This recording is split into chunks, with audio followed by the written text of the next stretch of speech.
Hello students, welcome to বেম academy. দেখো, আজকের ভিডিওতে আমরা যেটা আলোচনা করব সেটা হচ্ছে গ্লুকোজ, অর্থাৎ যেটাকে আমরা অ্যালডোহেক্সোজ রূপে চিনি।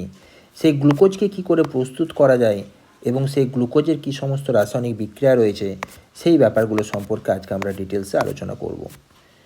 তো ব্যাপার হচ্ছে, এই যে গ্লুকোজ, এই গ্লুকোজের প্রস্তুত কী কী থেকে হয়, দুটো জিনিস থেকে গ্লুকোজকে প্রস্তুত করা যায়। তাহলে নেক্সট হেডিং আমরা প্রথমেই করে ফেলি প্রস্তুতি, অর্থাৎ গ্লুকোজ কী থেকে প্রস্তুত করা যায় সেটা এবার আমরা দেখে নেব। প্রস্তুতি, প্রথম বিক্রিয়াটা দেখো সুক্রোজ থেকে। 1 নম্বর যে বিক্রিয়াটা সেটা হচ্ছে সুক্রোজ থেকে। সুক্রোজ মানে চিনি, আমরা প্রত্যেকেই জানি যে সুক্রোজ মানে হচ্ছে চিনি যেটা আমরা খাই। C12H22O11 হচ্ছে এর সংকেত। এটা কি বলা হয়ে থাকে? সুক্রোজ। আমরা প্রত্যেকেই জানি যে সুক্রোজ হচ্ছে ডাইস্যাকারাইড। ডাইস্যাকারাইড মানে এই সুক্রোজ যখন আর্দ্র বিশ্লেষিত হবে তখন এটা কটা পার্টে ভেঙে যাবে? দুটো পার্টে ভেঙে যাবে। অর্থাৎ এই সুক্রোজ থেকে আমার যেটা তৈরি হবে সেটা হচ্ছে C6H12O6 প্লাস C6H12O6। প্রথমকার নাম হচ্ছে গ্লুকোজ। এর স্ট্রাকচার আমরা জেনেছি অলরেডি, এটাকে বলা হয় অ্যালডোহেক্সোজ। আরেকটার নাম হচ্ছে ফ্রুক্টোজ, যেটা স্ট্রাকচার আমরা পরের দিকে জানব। তো সুক্রোজ থেকে আমরা দেখতে পাচ্ছি গ্লুকোজ প্রস্তুত হলো। যেহেতু সুক্রোজ হচ্ছে আমার ডাইস্যাকারাইড, এই সুক্রোজটা হচ্ছে আমার ডাইস্যাকারাইড, তাই এটি আর্দ্র বিশ্লেষণে দেখো দুটো মনোস্যাকারাইডে ভেঙে গেছে, অর্থাৎ একটা গ্লুকোজ উৎপন্ন হয়েছে এবং একটা ফ্রুক্টোজ উৎপন্ন হয়েছে। এই গ্লুকোজ এবং ফ্রুক্টোজ উভয়ই হচ্ছে আমার মনোস্যাকারাইড। ক্লিয়ার হয়ে গেল ব্যাপারটা? এইবার যদি আমরা স্টার্চ থেকে গ্লুকোজ বানানোর চেষ্টা করি তাহলে স্টার্চের সংকেতটা হচ্ছে এরকম, C6H12O5 whole N plus N অণু জলের সাথে এটা বিক্রিয়া করবে এবং অবশেষে যেটা আমার তৈরি করবে সেটা হচ্ছে N মোল বা N অণু গ্লুকোজ আমার এটা ফরমেশন করবে। তাহলে এখান থেকে আমরা যেটা পাবো N অণু C6H12O6, অর্থাৎ এটা গ্লুকোজ। এখন আমাদের মনের মধ্যে প্রশ্ন আসতে পারে যে এই যে স্টার্চটাকে আমরা এখানে লিখলাম সেটা তো না হয় ঠিক আছে, এখানে আমরা স্টার্চটাকে লিখলাম ঠিক আছে, তো স্টার্চটার বেলাতে আমরা এই এনটাকে কেন ব্যবহার করছি? তো খুব ভালো করে যদি লক্ষ্য করো তাহলে দেখো স্টার্চ, সেলুলোজ এবং গ্লাইকোজেন এই প্রত্যেকটাই হচ্ছে আমার পলিস্যাকারাইড। তো পলিস্যাকারাইডের ক্ষেত্রে আমরা জানি যে যখন এদের আর্দ্র বিশ্লেষণ হয় তখন এইগুলো এন সংখ্যক মানে 10-এর অধিক মনোস্যাকারাইডে ভেঙে যায়। তাহলে এখান থেকে যখন আমার মনোস্যাকারাইড উৎপন্ন হবে, অর্থাৎ এই যে আমার গ্লুকোজ, এটা হচ্ছে আমার মনোস্যাকারাইড, এই মনোস্যাকারাইডটাকে যখন আমি ফরমেশন করাবো সেই মনোস্যাকারাইডটা প্রচুর সংখ্যাতে উৎপন্ন হবে। সেই কারণে আমরা এটাকে এন লিখে রিয়েকশানটা ঘটিয়েছি। রিয়েকশানটা অত্যন্ত সহজ, যদি এনটাকে বাদ দিয়ে দাও, দেখো 10-এর সাথে H10-এর সাথে H2 যোগ হয়ে H12 হয়েছে, আর 5-এর সাথে O যুক্ত হয়ে O6 তৈরি হয়েছে। আর এটাকে হোল এন করে নেওয়া হয়েছে, এটা হচ্ছে স্টার্চের সংকেত, যেহেতু এটা পলিস্যাকারাইড তাহলে এটা এন সংখ্যক জলের সাথে বিক্রিয়া করে এন সংখ্যক মনোস্যাকারাইড বা গ্লুকোজ আমার এখানে উৎপন্ন করবে। এই হচ্ছে আমার রিয়েকশান।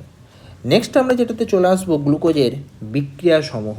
তাহলে গ্লুকোজের প্রস্তুতি তো আমাদের গেল, এবার আমরা যেটা আলোচনা করব সেগুলো হচ্ছে গ্লুকোজের বিক্রিয়া সমূহ, অর্থাৎ গ্লুকোজ কী সমস্ত বিক্রিয়া দেয় বা রাসায়নিক বিক্রিয়া কি কি করে সেই ব্যাপারগুলো আমরা এবার জানব। এই পোর্শনটা থেকে আমাদের এখানে ম্যাক্সিমাম প্রশ্নগুলো আসে, যে গ্লুকোজ থেকে আমাদের যে প্রশ্নগুলো আসে এই রিয়েকশানগুলো থেকেই ম্যাক্সিমাম আমাদের প্রশ্ন আসে, অর্থাৎ এই যে বিক্রিয়াগুলো সেই বিক্রিয়াগুলো থেকেই আমাদের প্রশ্নগুলো বেশিরভাগ সেট হয়। আচ্ছা, তো প্রথমেই আমরা এখানে রিয়েকশানগুলোকে পরপর বাঁ দিকে একটা একটা করে লিখে লিখে যাব। তো যদি আমরা গ্লুকোজের সংকেতটা প্রথমেই আমরা একটু দেখার চেষ্টা করি, তো গ্লুকোজের সংকেতটা হচ্ছে আমার এরকম, CHO, প্রথম যে ওইচটা থাকে সেই ওইচটা আমার থাকে ডান দিকে, তারপরের যেটা থাকে তার পরের ওইচটা থাকে আমার বাঁ দিকে। এই গ্লুকোজের স্ট্রাকচারটা আমরা পারলে মনে রেখে দেবো, কারণ এটা আমাদের বারবার ইউজ হবে। তারপরের ওইচটা থাকবে ডান দিকে, তারপরের ওইচটাও থাকে ডান দিকে, লাস্টে থাকে আমাদের CH2OH।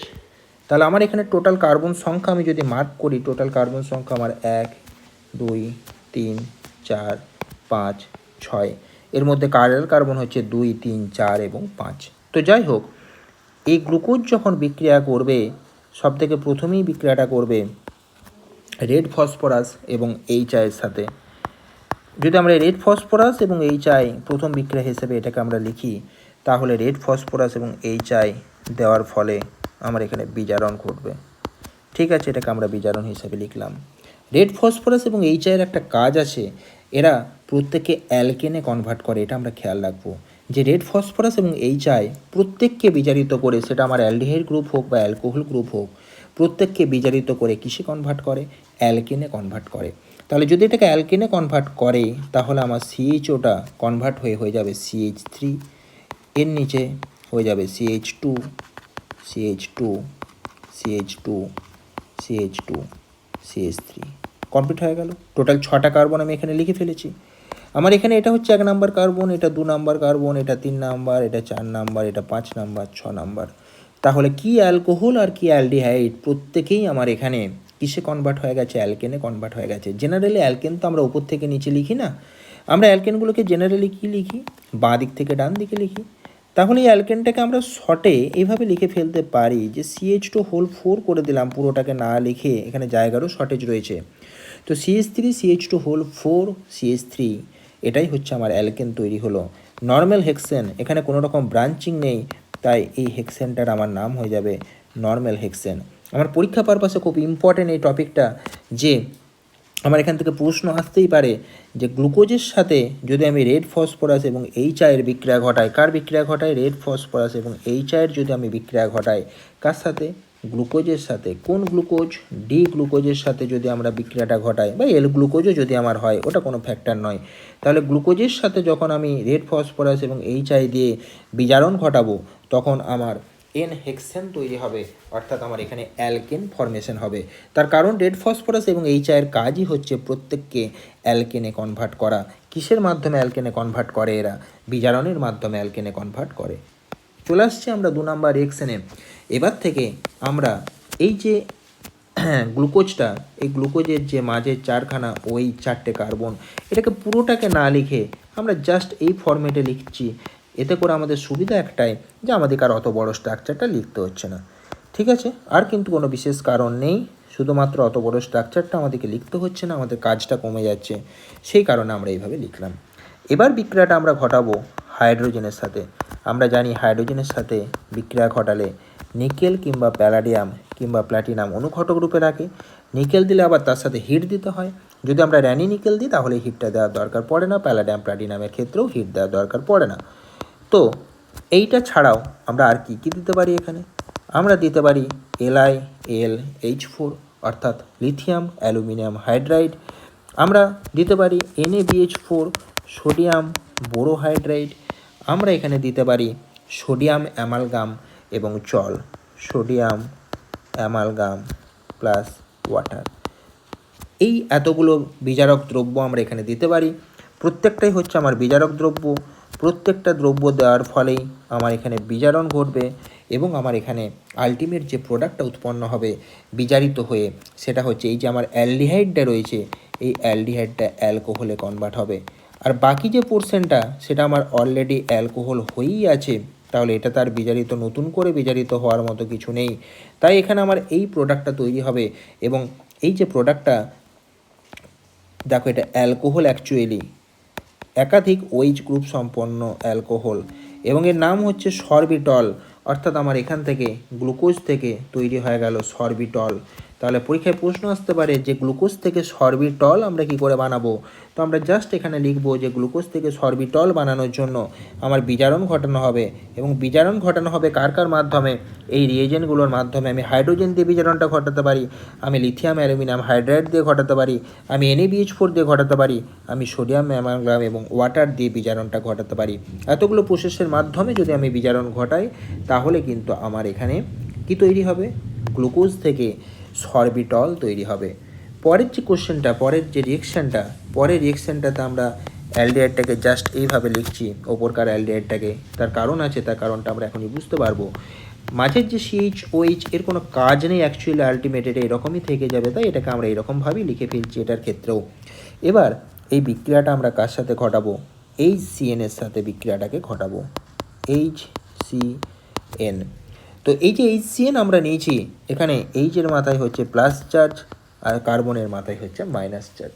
তাহলে এই যে HCN তৈরি হলো, এটাতে CN মাইনাসটা নিউক্লিওফাইল রূপে কাজ করে। কোন পোর্শনটা নিউক্লিওফাইল রূপে কাজ করে? যে CN মাইনাস, এই CN মাইনাসটা আমার নিউক্লিওফাইল, এই CN মাইনাস নিউক্লিওফাইল।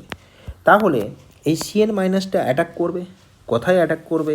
এই যে আমার কার্বন সেন্টার রয়েছে, এই কার্বন সেন্টারে এসে এই CN মাইনাস অ্যাটাক করবে। কারণ যেহেতু এটা নিউক্লিওফাইল, তাই এটা চাইবে যেখানে ইলেকট্রন ডেন্সিটি কম সেখানে অ্যাটাক করতে। আমরা জানি কার্বনের মাথায় ডেল্টা প্লাস, অক্সিজেনের মাথায় ডেল্টা মাইনাস হয়। অর্থাৎ এটা কার্বন সেন্টারে অ্যাটাক করার সাথে সাথে পাই বন্ডের যে ইলেকট্রনটা রয়েছে, সেই পাই বন্ডের ইলেকট্রনটা মুভ করবে অক্সিজেনের মাথাতে, এবং অক্সিজেনের মাথাতে মুভ করার পরে স্টেপটা দেখে নাও, ও এর মাথায় মাইনাস চার্জ হবে, সঙ্গে সঙ্গে H প্লাস এসে এর সাথে জুড়ে যাবে, দিয়ে OH ফরমেশন করবে। তার মানে আমার প্রোডাক্ট যেটা দাঁড়াবে সেটা হবে এরকম। এই আমি লিখলাম কার্বন, যে কার্বনটা আমার রয়েছে সেই কার্বনটাকে আমি এখানে লিখলাম, ওপরকার যে কার্বনটা, ঠিক আছে। এই যে ডান দিকে ওপরে হাইড্রোজেন রয়েছে, সেই হাইড্রোজেনটাকে আমি একবারই লিখে ফেললাম। বাঁ দিকটা বন্ড হয়ে যাবে সিঙ্গেল বন্ড, O মাইনাস তার সাথে H প্লাস যুক্ত হয়ে এটা হয়ে যাবে OH। আর এই কার্বনের সাথে আমার CNটা এসে জুড়ে গেছে, তার জন্য এই কার্বনের সাথে আমি CNটাকে জুড়ে ফেললাম।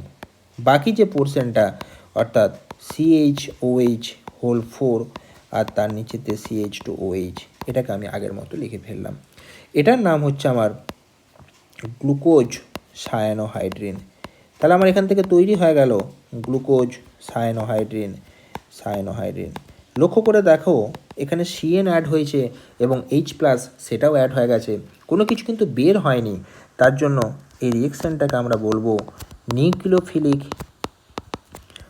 Addition, nucleophilic addition reaction. Nucleophilic addition reaction আমরা কেন বলবো এটাকে? তার কারণ এখানে শুধুমাত্র নিউক্লিওফাইলটা প্রথমে এসে অ্যাড হয়েছে এবং এখানে কোনো গ্রুপ লিভ হয়নি, বেরোয়নি, তাই এটাকে আমরা বলবো নিউক্লিওফিলিক অ্যাডিশন রিয়েকশান। অর্থাৎ গ্লুকোজের সাথে হাইড্রোজেন সায়ানাইডের বিক্রিয়াতে আমার এখানে ফরমেশন হলো গ্লুকোজ সায়ানোহাইড্রিন। গ্লুকোজ সায়ানোহাইড্রিন ফরমেশন হলো। তাহলে আমার পরীক্ষাতে যদি প্রশ্ন আসে যে এই গ্লুকোজ থেকে আমি গ্লুকোজ সায়ানোহাইড্রিন কী করে আমি বানাবো, তাহলে আমরা বলবো যে গ্লুকোজের সাথে যদি আমরা HCN অ্যাড করি, তাহলে এখানে আমাদের কি ঘটবে? নিউক্লিওফিলিক অ্যাডিশন রিয়েকশন ঘটবে, এবং নিউক্লিওফিলিক অ্যাডিশন রিয়েকশনের মাধ্যমে আমার যেটা হবে সেটা হচ্ছে গ্লুকোজ সায়ানোহাইড্রিন প্রস্তুত এখানে হবে। খুব ইজি রিয়েকশান, খুব সিম্পল রিয়েকশান। পরের রিয়েকশানে আমরা চলে যাচ্ছি, অর্থাৎ 4 নম্বর রিয়েকশানে আমরা এবার চলে যাচ্ছি। 4 নম্বর রিয়েকশানের ক্ষেত্রে আমরা CHOটাকে লিখলাম, CHOH যেমন আছে আমরা লিখলাম, নিচে CH2OHকে আমরা লিখলাম, কোনো অসুবিধা নেই এটা নিয়ে। এইবার আমরা এখানে যে রিয়েজেন্ট আমরা ইউজ করব সেটা হচ্ছে ব্রোমিন জল আমরা ইউজ করতে পারি, ব্রোমিন তার সাথে হচ্ছে ওয়াটার, ব্রোমিন প্লাস ওয়াটার। আমরা আর কি ব্যবহার করতে পারি? আমরা ফেলিং দ্রবণ ব্যবহার করতে পারি। ফেলিং দ্রবণের নাম আগে আমরা কখনো শুনিনি, আমরা পরের সেমিস্টারে ফেলিং দ্রবণ সম্পর্কে ডিটেলসে জানবো, আমাদের সিলেবাসে আছে। এখানে আপাতত যেটুকু জেনে রাখবো যে ফেলিং দ্রবণ আর 2 নাম্বার হচ্ছে টলেন্স বিকারক এবং ব্রোমিন জল, এরা প্রত্যেকেই মৃদু জারক দ্রব্য। তাহলে আগেরগুলোর ক্ষেত্রে বিজারণ ঘটেছিল, আর এরা প্রত্যেকেই হচ্ছে আমার মৃদু জারক দ্রব্য। তাই এখানে আমার যেটা ঘটবে সেটা হচ্ছে আমার এখানে কিন্তু জারণ ঘটবে, বিজারণ কিন্তু ঘটবে না। জারণ ঘটা মানে কি? জারণ ঘটা মানে হলো আমার এই যে অ্যালডিহাইড গ্রুপটা এটা কনভার্ট হয়ে যাবে অ্যাসিড গ্রুপে। অ্যালকোহলও চাইলে পরে অ্যালডিহাইড এবং পরবর্তীকালে অ্যাসিডে কনভার্ট হতে পারে, কিন্তু যেহেতু এটা আমার মৃদু জারক দ্রব্য দেওয়া আছে, তাই অ্যালডিহাইডটা অ্যাসিডে কনভার্ট হলেও এই পোর্শনটা অ্যাজ ইট ইজ যেমন আছে থেকে যাবে।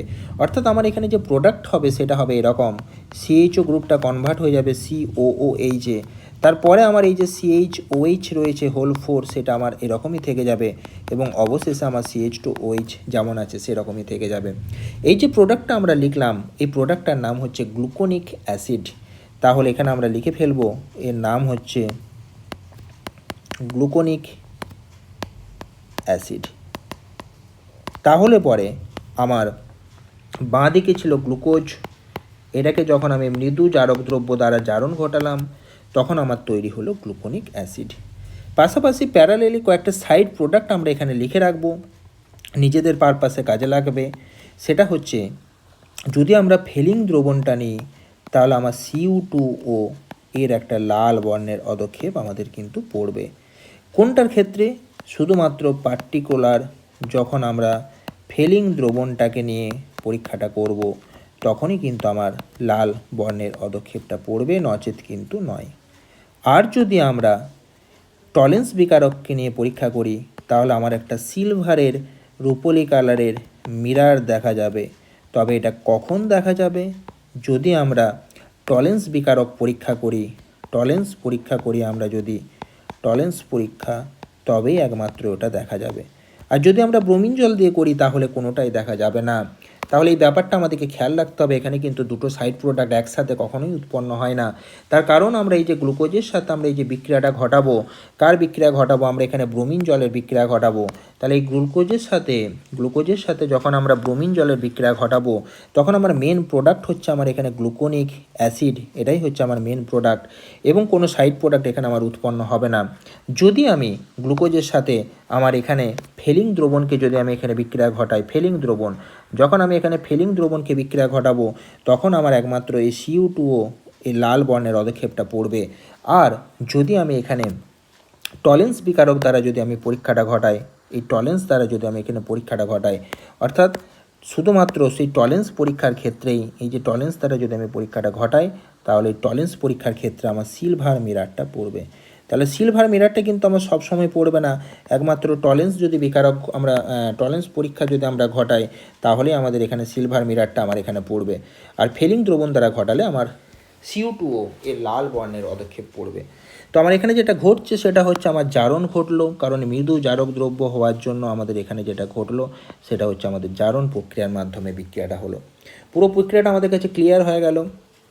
নেক্সট আমরা চলে আসবো 5 নম্বর রিয়েকশানে। 5 নম্বর রিয়েকশানে এবার আমরা চলে আসছি, 4টে রিয়েকশান আমাদের অলরেডি কমপ্লিট হয়ে গেছে। CHOH হোল 4 CH2OH, এটাকে যদি আমরা গাঢ় HNO3 দিয়ে বিক্রিয়া ঘটাই, কনসেন্ট্রেট বা গাঢ় HNO3 দিয়ে যদি আমরা বিক্রিয়া ঘটাই, তো গাঢ় HNO3 হচ্ছে আমাদের তীব্র জারক দ্রব্য। গাঢ় HNO3 হচ্ছে তীব্র জারক দ্রব্য। তো এই তীব্র জারক দ্রব্য দ্বারাও তো জারণ হবে এবং আগের থেকে অনেক ভালো জারণ হবে, এবং এখানে দেখা যাবে যে যে প্রোডাক্ট আমার উৎপন্ন হবে সেখানে এই যে ওপরের CHOটা রয়েছে এটা অ্যাসিডে কনভার্ট হবে, তারপরে আমার রয়েছে CHOH, এটাকে আমি হোল 4 করলাম, আর নিচটা তো আমার অ্যাসিডে এটা কনভার্ট হয়ে যাবে। তার মানে ওপর নিচ থেকে আমার দুখানা অ্যাসিড তৈরি হয়ে যাবে, এবং এই যে অ্যাসিডটা আমার তৈরি হলো এই অ্যাসিডটার নাম হচ্ছে গ্লুকারিক অ্যাসিড। খুব ইম্পর্ট্যান্ট, এইগুলো বারবার পরীক্ষাতে আসে যে গ্লুকোজ থেকে কি করে গ্লুকারিক অ্যাসিড তৈরি করবে, বা এই অ্যাসিডটার আর একটা নাম রয়েছে সেটা হচ্ছে স্যাকারিক অ্যাসিড।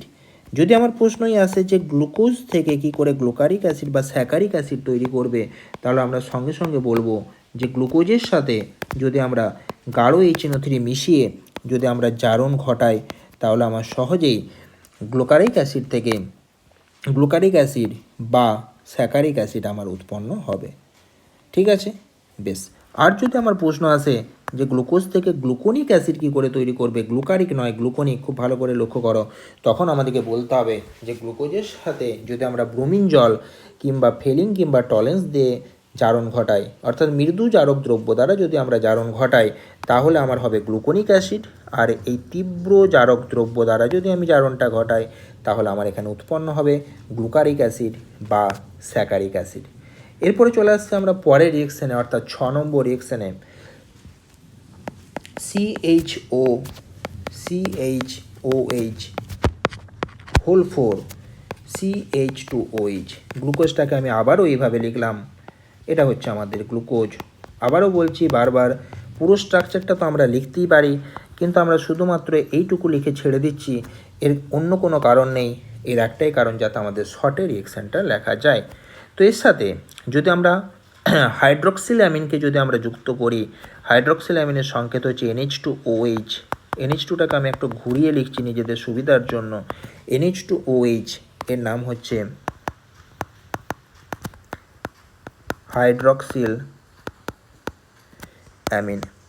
তো এই হাইড্রক্সিল অ্যামিনের সাথে যখন আমার এই অ্যালডিহাইডের গ্রুপের বিক্রিয়া ঘটবে, আমি নিজের সুবিধার জন্য এই সিএইচও গ্রুপটাকে আমি একটুকু চেঞ্জ করেও লিখতে পারি। এটা হচ্ছে এরকম যে C double bond O H, এইভাবে যদি আমি লিখি তাহলে আমার এখানে যে রিয়েকশানটা ঘটবে সেটা হচ্ছে এরকম যে এই যে অক্সিজেনটা আমার রয়েছে, এই অক্সিজেনটা আমার এখান থেকে কি হবে, H2 সাথে বিক্রিয়া করবে। এই অক্সিজেনটা আমার এই H2 সাথে বিক্রিয়া করবে এবং NH2 সাথে বিক্রিয়া করবে।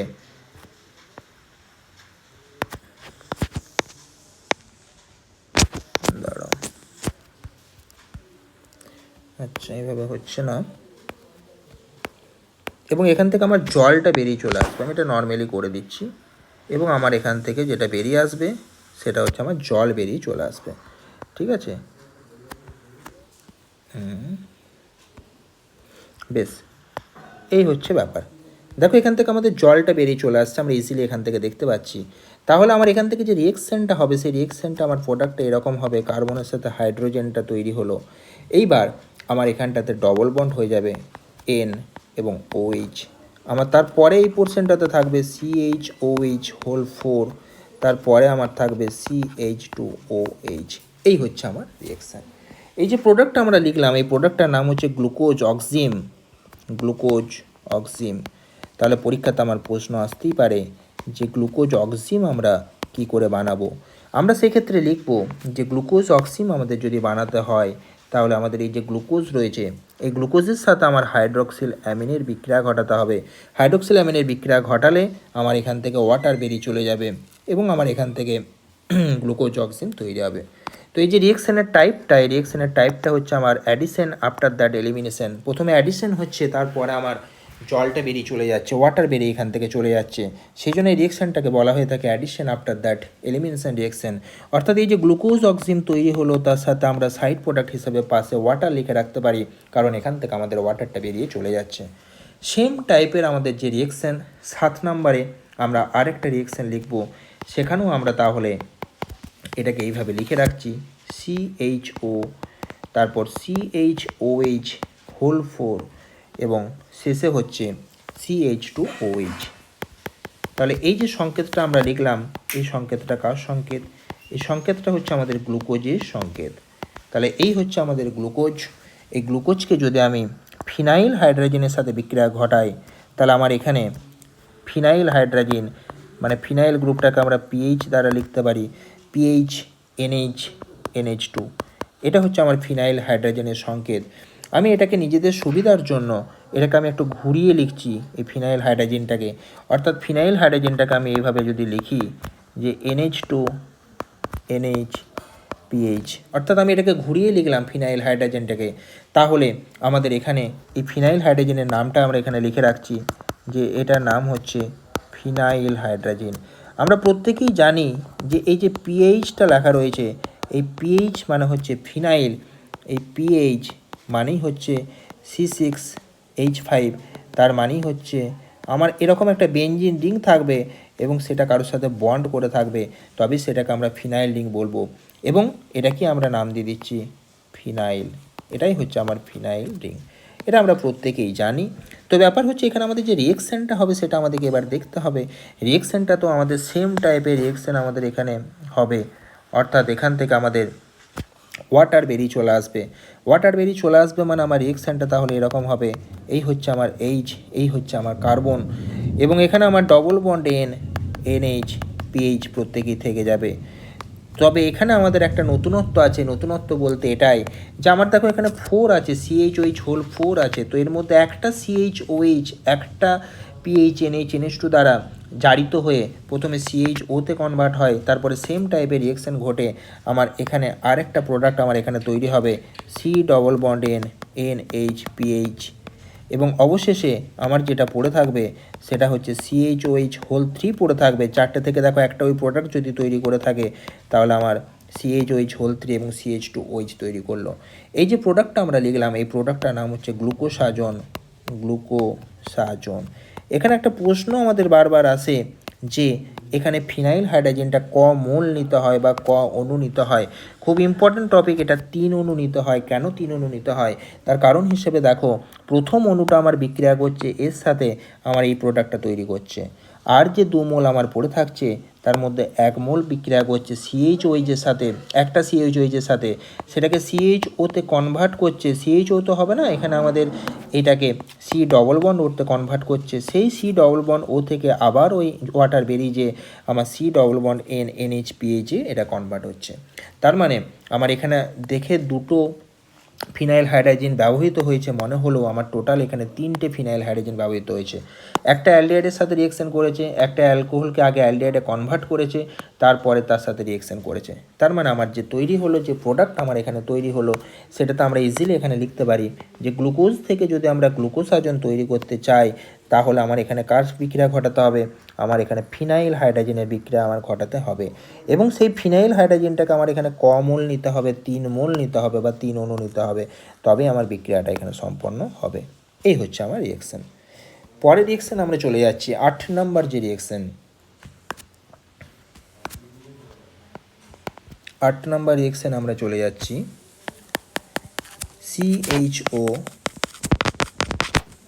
CHOH হোল 4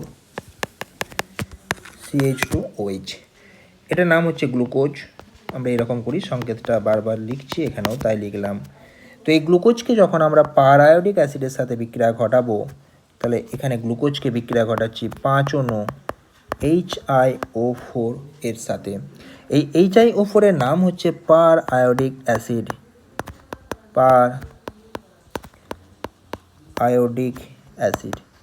এই পার আয়োডিক অ্যাসিড হচ্ছে তীব্র জারক দ্রব্য, কারণ এখানে অক্সিজেনের আয়োডিনের অক্সিডেশন স্টেট হচ্ছে +7, তাই এটাকে বলা হয়ে থাকে পার আয়োডিক অ্যাসিড, যেটা তীব্র জারক দ্রব্য। যেহেতু এটা তীব্র জারক দ্রব্য, তাই এখানেও কিন্তু আমাদের কি ঘটবে, জারণ ঘটবে। তো জারণ ঘটে আমার যেটা তৈরি হবে, এই 6টা কার্বনের সাথে কার্বন যে বন্ড রয়েছে সমস্ত বন্ডগুলো আমার এখানে ব্রেক করে যাবে, এবং আমার এখানে 5 অণু ফর্মিক অ্যাসিড তৈরি হবে, 5 অণু HCOOH তৈরি হবে, আর 1 অণু ফর্মালডিহাইড আমার এখানে পড়ে থাকবে। এই হচ্ছে আমার রিয়েকশান। এই রিয়েকশানটাকে আমরা খুব ভালো করে খেয়াল রাখবো। তো এখানে এই যে আমাদের এই ওপর থেকে এই যে টোটাল 5টা কার্বন, এই কার্বনটা জারিত হয়ে ফর্মিক অ্যাসিডে কনভার্ট হবে, এবং একটা জারিত হয়ে আমার কিসে কনভার্ট হবে, অ্যালডিহাইডে কনভার্ট হবে। লাস্ট আমরা চলে আসছি 9 নাম্বার রিয়েকশানে, যেটা আমার শেষ রিয়েকশান এবং একটু টিপিক্যাল, একটু বড়। খুব ভালো করে রিয়েকশানটা আমাদেরকে এবার বুঝতে হবে, তাহলেই আমাদের পুরো ব্যাপারটা ক্লিয়ার হয়ে যাবে। তো এখানে আমরা যদি এটা দেখি যে এই যৌগটার ক্ষেত্রে CHOH হোল 4 CH2OH, এই যৌগটাকে আমরা লিখে ফেললাম। এই যৌগটাকে যখন আমরা অ্যাসিটিক অ্যানহাইড্রেটের সাথে বিক্রিয়া ঘটাবো, তাহলে আমরা এখানে অ্যাসিটিক অ্যানহাইড্রেটের সংকেতটা লিখছি CH3 C double bond O C double bond O CH3। এটাকে বলা হয় অ্যাসিটিক অ্যানহাইড্রেট, কারণ 2 অণু অ্যাসিটিক অ্যানহাইড্রেট থেকে 1 অণু জল বেরিয়ে আমার এই অ্যাসিটিক অ্যানহাইড্রেট তৈরি হয়। এই অ্যাসিটিক অ্যানহাইড্রেটটাকে আমাদেরকে নিতে হবে 5 অণু, এটার নাম হচ্ছে অ্যাসিটিক অ্যানহাইড্রাইড, অ্যাসিটিক অ্যানহাইড্রেট। এটা আমরা আগের চ্যাপ্টার ভিডিওতে ডিসকাশন করেছি যে 2 অণু অ্যাসিটিক অ্যাসিড থেকে 1 অণু জল বেরিয়ে আমার অ্যাসিটিক অ্যানহাইড্রেট তৈরি হয়। তো এখানে আমার রিয়েকশনটা আমাকে এবারে লিখতে হবে, মেন যেটা কাজ সেটা হচ্ছে CHOটা আমার যেমন আছে অ্যাজ ইট ইজ থেকে যাবে, তার পরের পার্টটা থেকে আমার তৈরি হবে CHO CO CH3, এটাকে তাহলে আমাদেরকে হোল 4 করতে হবে, আর লাস্টের পার্টটা হয়ে যাবে তাহলে CH2O CO CH3। এটার নাম হচ্ছে গ্লুকোজ পেন্টা অ্যাসিটেট, এর নাম হচ্ছে glucose penta acetate. Acetic acid থেকে তৈরি হচ্ছে, অ্যাসিটিক অ্যানহাইড্রেট থেকে এটা তৈরি হচ্ছে, সেই জন্য এটার নাম হচ্ছে গ্লুকোজ পেন্টা অ্যাসিটেট। ঠিক আছে, অর্থাৎ আমার এখানে এস্টার তৈরি হলো গ্লুকোজ থেকে এবং তার নাম হচ্ছে গ্লুকোজ পেন্টা অ্যাসিটেট। তো গ্লুকোজ থেকে যখন আমার এই গ্লুকোজ পেন্টা অ্যাসিটেট তৈরি হলো, অর্থাৎ এই এস্টার ফর্মেশন যখন আমার হলো, তখন আমার রিয়েকশন যেটা হবে সেটা হচ্ছে এই যে আমার এখানে ও মাইনাস আর এইচ প্লাস সহজে এই বন্ডটা ভেঙে যায় আমরা জানি, তাহলে এই সিএইচ ও এর সাথে আমার এই সিও সিএইচ থ্রি যুক্ত হলো আর হাইড্রোজেনের সাথে সিএইচ থ্রি সি ও মাইনাস যুক্ত হলো, দিয়ে আমার এখানে সাইড প্রোডাক্ট যেটা তৈরি হবে তাহলে 5 অণু অ্যাসিটিক অ্যাসিড আমার এখানে ফর্মেশন হবে। 5 অণু CH three C O H আমার এখানে সাইড প্রোডাক্ট হিসেবে ফর্মেশন হলো। আমরা যদি মেকানিজমটা দেখতে চাই তাহলে আমরা এটাকে মার্ক করে রাখবো এইভাবে, যে অক্সিজেনের মাথায় আমার এখানে মাইনাস হবে, হাইড্রোজেনের মাথায় প্লাস, এখানে কার্বনের মাথাতে হচ্ছে প্লাস আর অক্সিজেনের মাথাতে হচ্ছে মাইনাস। তাহলে পরে আমাদের এখান থেকে যদি আমরা এটাকে মার্ক করি বা এটাকে যদি আমরা একটু শর্টে বোঝার চেষ্টা করি, আলাদা করে এই রিয়েকশানটাকে আরেকবার আমরা এখানে লিখি, তাহলে দেখো আমার রিয়েকশানটা আমার এরকম দাঁড়াবে। সিএইচও আমি লিখলাম, আমি এখানটাতে একটা সিএইচওএইচকে দেখাচ্ছি, আমি এদিকে সিএইচওএইচ একটা দেখালাম, আমি নিচের দিকে রিয়েকশানটাকে আর লিখলাম না, বাকি পোর্শনটাকে আমি আর লিখলাম না। আমি এর সাথে যদি অ্যাসিটিক অ্যানহাইড্রেটের বিক্রিয়া ঘটাতে চাই তাহলে CH three C double bond O C double bond O CH three, আমি যদি এটাকে এইভাবেই লিখি তাহলে আমার এখানটাতে লক্ষ্য করে দেখো এখানটা মাইনাস আর আমার এখানটা প্লাস, তাহলে এই কার্বনটা যদি প্লাস করি আর এই পোর্শনটাকে যদি আমি এখানে মাইনাস করি, এই পোর্শনটা যদি আমি মাইনাস করি তাহলে আমার এখানে ওয়ের সাথে আমার এই সিও সিএইচ থ্রি পার্টটা জুড়ে যাবে আর হাইড্রোজেনের সাথে বাকি পার্টটা জুড়ে যাবে। অর্থাৎ এখান থেকে আমরা এই পার্টটাকে সহজেই এটাকে আমরা সেপারেট করে নিতে পারবো, কোনো রকম অসুবিধা ছাড়াই এটাকে আমরা সেপারেট করে নিতে পারবো। তো এখানে আমরা দেখতে পাচ্ছি যে এখানে এই যে রিয়েকশানটা আমার এখানে ঘটেছে, এই রিয়েকশানটাতে আমরা এখান থেকে দেখতে পাচ্ছি এটা যে এইচ প্লাসের সাথে সিএইচ থ্রি সি ও মাইনাস আমার যুক্ত হয়েছে, সিএইচ থ্রি সি ও মাইনাস যুক্ত হয়ে আমার এখানে অ্যাসিটিক অ্যাসিড ফর্মেশন হচ্ছে। তাহলে পরে আমার এই যে ওয়ের মাথায় মাইনাস আর হাইড্রোজেনের মাথায় প্লাস, এখানে কার্বনের মাথায় প্লাস আর অক্সিজেনের মাথায় মাইনাস, তাহলে সিএইচ থ্রি সি ও মাইনাসের সাথে এইচ প্লাস যুক্ত হয়ে অ্যাসিটিক অ্যাসিড হিসেবে ওটা বেরিয়ে চলে যাচ্ছে, আর এই ওয়ের সাথে সিও সিএইচ থ্রি যুক্ত হয়ে আমার তৈরি করছে গ্লুকোজ পেন্টা অ্যাসিটেট। তাহলে এই যে রিয়েকশানটা আমরা লিখলাম, এই রিয়েকশানটা থেকে সহজেই আমরা বুঝতে পারছি যে হাইড্রোজেন কার্বন, এখানটাতে আমি সিএইচওকে লিখে দিলাম, তাহলে আমার ও সি ডবল বন্ড ও সিএস থ্রি এই পার্টটা কিন্তু আমি পেয়ে গেলাম। আর নিচের পার্টটা আমার কীরকম হবে, অটোমেটিক আমাদের নিচের পার্টটাকে আমরা রেখে দিলাম। এটা তো আমরা বুঝতেই পারছি এখান থেকে যে নিচের পার্টটা আমার কোনো রকম রিয়েকশান যেটা হবে সেটা হচ্ছে এটা যেমন রিয়েকশান হচ্ছে আমাদের এই একই টাইপের রিয়েকশান আমাদের হবে। তাহলে এটাকে আমরা জাস্ট মেকানিজমটা বোঝার জন্য আমরা এতটা কিছু করে রাখলাম, ঠিক আছে, শুধুমাত্র মেকানিজমটাকে যাতে আমরা সহজে এটা বুঝতে পারি বা কীভাবে রিয়েকশানটা হচ্ছে সেটা আমরা বুঝতে পারি, তার জন্য আমরা এটাকে করে রাখলাম। তাহলে সহজ ভাষাতে যদি আমার বলে যে গ্লুকোজ থেকে আমরা গ্লুকোজ পেন্টা অ্যাসিটেট কী করে আমরা বানাবো, তাহলে আমরা সহজেই বলবো যে গ্লুকোজের সাথে যদি আমরা অ্যাসিটিক অ্যানহাইড্রেট যোগ করি, 5 অণু অ্যাসিটিক অ্যানহাইড্রেট যদি আমরা যোগ করি তাহলে আমাদের ক্ষেত্রে বিক্রিয়াটা ঘটবে। বিক্রিয়াটা ঘটার পর আমাদের এখানে যে প্রোডাক্ট হবে সেটা আমাদের এখানে এস্টার ফর্মেশন হবে এবং এখান থেকে আমার অ্যালকোহল পার্টটা থেকে ও মাইনাস এইচ প্লাসে ভাঙবে আর অ্যাসিটিক অ্যানহাইড্রেটটা আমাদের এইভাবে ভেঙে আমার এই প্রোডাক্টে আমরা আসতে পারবো। ঠিক যেমনভাবে আগের রিয়েকশানটার ক্ষেত্রে আমরা দেখলাম যে পারায়োডিক দিলে যে বিভাজনটা হবে দুটো পার্টে এটা ভেঙে যাবে, একটা হচ্ছে আমাদের ফর্মিক অ্যাসিড এবং আরেকটা হচ্ছে আমার ফর্মালডিহাইড। যদি আমরা আগেরটাতে নামগুলো লিখে ফেলি তাহলে এটার নাম হচ্ছে আমার 5 অণু ফর্মিক অ্যাসিড তৈরি হবে আর 1 অণু তৈরি হবে ফর্মালডিহাইড। এটা আমরা এখান থেকে দেখতে পেলাম ফর্মিক অ্যাসিড আর কি তৈরি হলো, ফর্মালডিহাইড আমার ফর্মেশন হলো এবং আমরা দেখলাম যে সব অণুগুলো এখানে ভেঙে গেল। এই রিয়েকশানটা একটু অন্য টাইপের, আগে কোথাও কিন্তু দেখো কার্বনের সাথে কার্বনের বন্ড ব্রেকিং হয়নি, কিন্তু পারায়োডিক অ্যাসিড দেওয়ার ফলে আমাদের কিন্তু এখানে বন্ড ব্রেকিং হলো, কারণ এখানে আমাদের তীব্র জারক দ্রব্য হওয়ার জন্য এখানে আমাদের তীব্র জারণ ঘটলো এবং এই প্রোডাক্টটা আমার এখানে তৈরি হলো। তো লাস্টের যে রিয়েকশানটা আমরা লিখলাম অর্থাৎ গ্লুকোজ থেকে গ্লুকোজ পেন্টাসিটেট, এখান থেকে আরেকটা কোশ্চেন আসে, সেই কোশ্চেনটা হচ্ছে আমার এরকম যে এই যে গ্লুকোজ, এই গ্লুকোজের ভর যদি আমরা নির্ণয় করতে চাই তাহলে এই গ্লুকোজের ভর হচ্ছে কত, 180। এর ভরটাকে যদি আমরা কাউন্ট করি আমরা যা দেখতে পাবো যে এর ভর হচ্ছে কত, 180। আর এই গ্লুকোজ পেন্টাসিটেটের ভর, এই ভরটা হচ্ছে আমাদের 390। যদি আমরা কাউন্ট করে দেখি তাহলে আমরা দেখতে পাবো এর ভর হচ্ছে 390। তো এখন ব্যাপার হচ্ছে যে প্রশ্ন একটা আসে যে কোনো একটা কার্বোহাইড্রেট, সেটা অ্যালডোপেন্টোজ না হেক্সোজ সেটা আমাকে বলবে না, তো সেই কার্বোহাইড্রেটটাকে যখন আমরা অ্যাসিটিক অ্যানহাইড্রেটের সাথে বিক্রিয়া ঘটাবো, তো তখন দেখা গেল যে তার যে ভর বা তার যে মাস, সেই মাসটা কি হলো, আমাদের প্রথমে ছিল 180, সে 180 থেকে চেঞ্জ হয়ে আমার সেটা 390 যে কনভার্ট হয়ে গেল। তাহলে ছিল 180, হয়ে গেল কত, 390। তাহলে এই যে 180 থেকে এই যে 390 কনভার্ট হলো, তাহলে এর ফলে আমাদের কতগুলো ওইচ যৌগটার মধ্যে ছিল, যার জন্য আমার এই ভরটা, আমার এই পরিবর্তনটা হলো। তো এটাকে আমাদের শর্টে অ্যান্সার করার জন্য আমরা এটাকে এই পদ্ধতিতে অ্যান্সারটাকে আমরা এখানে করার চেষ্টা করব পার্টিকুলার এটার জন্য। সেই অ্যান্সারটা হচ্ছে আমার এরকম, লক্ষ্য করে দেখো এখানে বাঁ দিক থেকে ডান দিকের মধ্যে যদি আমরা তুলনা করি, হাইড্রোজেনটা পরিবর্তিত হয়ে আমার এখানে COCH3-তে কনভার্ট হয়েছে।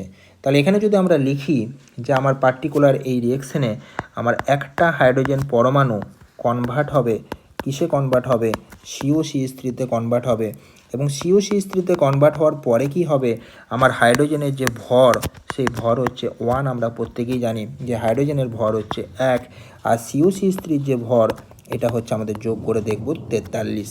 তাহলে এখান থেকে আমরা যদি দেখি যে অতএব ভরের পরিবর্তন কত হচ্ছে, ভরের পরিবর্তন 43 মাইনাস 1 সমান 42। অর্থাৎ প্রতিটা এইচ যখন COCH3-তে কনভার্ট হবে, তখন তার ভরের পরিবর্তন হচ্ছে 42। তো এখানে আমাদের যে যৌগ দুটো তৈরি হয়েছে, সেখানে মোট ভরের যে পরিবর্তন আমার হয়েছে, সেই মোট ভরের পরিবর্তনটা হচ্ছে ডান দিকে 390 আর বাঁ দিকে 180। অর্থাৎ এখান থেকে আমরা দেখতে পাচ্ছি যে এই পরিবর্তনটা হয়েছে আমাদের 210। তার মানে একটা এইচ যদি COCH3-তে কনভার্ট হয়, অর্থাৎ একটা OH যদি আমার একটা ও COCH3-তে কনভার্ট হয়, তাহলে আমার যে ভরটা, সেই ভরটা আমার দাঁড়াচ্ছে কত, 42 ঘরের পরিবর্তন। তাহলে এখানে টোটাল যে 210 ঘরের ভরের পরিবর্তন হয়েছে, তাহলে আমরা এখানে লিখতে পারি যে অতএব মোট OH এর সংখ্যা, মোট OH এর সংখ্যা হবে, তার মানে আমার 210/42 সমান 5। তার মানে আমার এখানে অ্যান্সার দাঁড়িয়ে গেল, আমার কত অ্যান্সার দাঁড়িয়ে গেল, আমার এখানে অ্যান্সারটা হয়ে গেল কত, 210/42 মানে 5। এই পদ্ধতিতে আমরা অ্যান্সারটাকে দাঁড় করাতে পারবো। অর্থাৎ এই OH থেকে যখন আমরা এই COCH3-তে আমরা এখানে কনভার্ট করলাম, তখন আমরা দেখলাম এটাকে যে OH থেকে যদি আমরা এটাকে COCH3-তে কনভার্ট করতে পারি, তাহলে আমাদের ভরের পরিবর্তন আমাদের হচ্ছে কত, 42। আমরা এখানে যে যোগটা লিখেছি, ভরটা লিখেছি, শুধু হাইড্রোজেনটাকে ধরে পরে লিখেছি। এই যে ভরটা আমাদের লেখা আছে, এই হাইড্রোজেনটাকে ধরে লিখেছি, আর এখানকার যে ভরটা লেখা আছে, সেটাই COCH3-টাকে ধরে লিখেছি। আমরা অক্সিজেনটাকে বাদ রেখে দিয়েছি, অক্সিজেনের ভরটাকে যোগ করলেও আমাদের ব্যাপার সেই একই হবে, এর সাথে 16 যোগ হয়ে যাবে, আর এর সাথেও আমার 16 যোগ হয়ে যাবে। অর্থাৎ আমার এখানে বিয়োগটা 43 থেকে 1 বিয়োগ না হয়ে আমার কত বিয়োগ হবে, তখন বিয়োগটা আমার হবে 59 থেকে 17 বিয়োগ হবে, কিন্তু আমার পার্থক্য তো সেই আমার একই থাকবে, অর্থাৎ 42 থাকবে। তো ব্যাপার হচ্ছে আমার এটাই, দুটো জিনিস করলে আমার এখানে ডাউট হয়ে যাবে, পরবর্তীকালে তোমাদেরও বুঝতে অসুবিধা হবে। তাই আমি প্রত্যেকটা পোর্শন বাদ দিয়ে দিয়ে চলে যাচ্ছি, প্রত্যেকটা পোর্শন বাদ দিয়ে দিয়ে চলে যাচ্ছি, এ কারণে যাতে করে আমাদের পরে ডাউট সৃষ্টি না হয়। তাহলে আমরা দরকার হলে এখান থেকে এই হাইড্রোজেনটাকেও এখানে আমরা অমিট করে দিচ্ছি, এই অক্সিজেনটাকে আমরা এখানে অমিট করে দিচ্ছি। অর্থাৎ এখানে আমাদের তাহলে মনে হবে যে শুধুমাত্র যে বন্ড আমরা এখানে করেছি, সেটা হচ্ছে শুধুমাত্র হাইড্রোজেনের জন্য, আর এখানটা তো আমাদের শুধুমাত্র COCH3-র জন্য। যদি আমরা এটা দেখি, তাহলে আমাদের এখানে দেখো পুরো ক্লিয়ার হয়ে গেল যে এখানে প্রত্যেকটা ওইজের ক্ষেত্রে দেখো হাইড্রোজেনটা COCH3-তে কনভার্ট হয়েছে, তার জন্য আমার ভরের পরিবর্তন হচ্ছে এটা। এবং এই ভরের পরিবর্তন আমার এখান থেকে এইচ থেকে যখন আমি COCH3-তে যাচ্ছি, তখন আমার 1 থেকে কত পরিবর্তন হচ্ছে, 43 ঘরের পরিবর্তন হচ্ছে। 43 ঘরের পরিবর্তন যখন আমার হচ্ছে, তখন আমার এখানে যে মানটা হচ্ছে, সেই মানটা চেঞ্জ কত হচ্ছে, 42 চেঞ্জ হচ্ছে।